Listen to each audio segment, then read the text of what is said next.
முள்ளங்கி பொரியல் இது சாதத்துக்கு தொட்டுக்கவும் நல்லா இருக்கும், பெரட்டி சாப்பிட்டாலும் டேஸ்ட்டாக இருக்கும். இந்த முள்ளங்கி பொரியலை டேஸ்ட்டாகவும் சட்டுன்னு எப்படி செய்யலாங்கிறத பார்க்கலாம். முள்ளங்கியை நல்லா பொடி பொடியாக இந்த மாதிரி கட் பண்ணி எடுத்துக்கோங்க. இதை ஒரு குக்கரில் சேர்த்திக்கோங்க. இது கூட 3 ஸ்பூன் கடலைப்பருப்பு அரை மணி நேரம் ஊற வச்சு எடுத்து அதையும் சேர்த்திக்கோங்க. இதில் கொஞ்சமாக உப்பு சேர்த்திக்கோங்க. அதிகமாக உப்பு சேர்த்திடாதீங்க, இந்த காய் அதிகமாக உப்பு பிடிச்சிரும். லைட்டாக பரட்டி விட்டுக்கோங்க.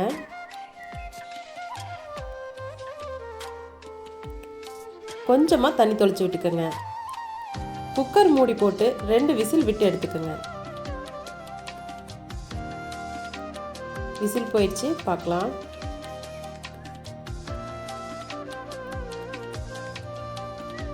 காய் நல்லா வெந்து வந்துடுச்சு.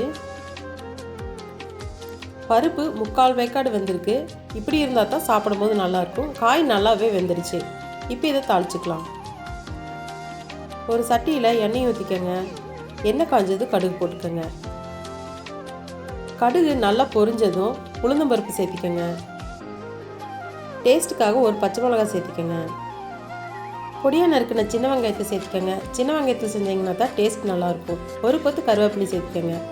வெங்காயத்தை நல்லா வதக்கிக்கலாம். வெங்காயம் இந்த அளவுக்கு வேகணும். அடுப்பை லோ ஃப்ளேமில் வச்சுக்கோங்க. காரத்துக்கு மிளகாத்தூள் சேர்த்துக்கோங்க. கொஞ்சமாக மஞ்சள் தூள் சேர்த்துக்கோங்க. இதை நல்லா எண்ணெயிலேயே வதக்கி விட்டுக்கோங்க.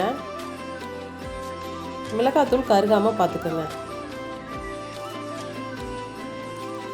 இது நல்லா வதக்குனதுக்கப்புறம் நம்ம வேக வச்ச முள்ளங்கியை சேர்த்திக்கலாம்.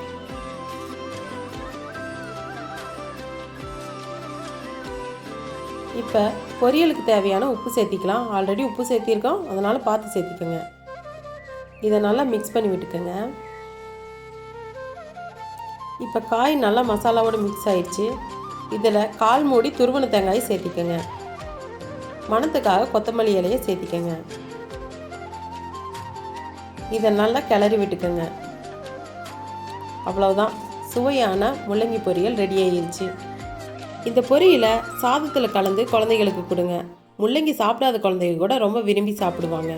நீங்களும் இந்த ரெசிபியை ட்ரை பண்ணி பார்த்துட்டு எப்படி இருக்குன்னு கமெண்ட்டில் சொல்லுங்கள்.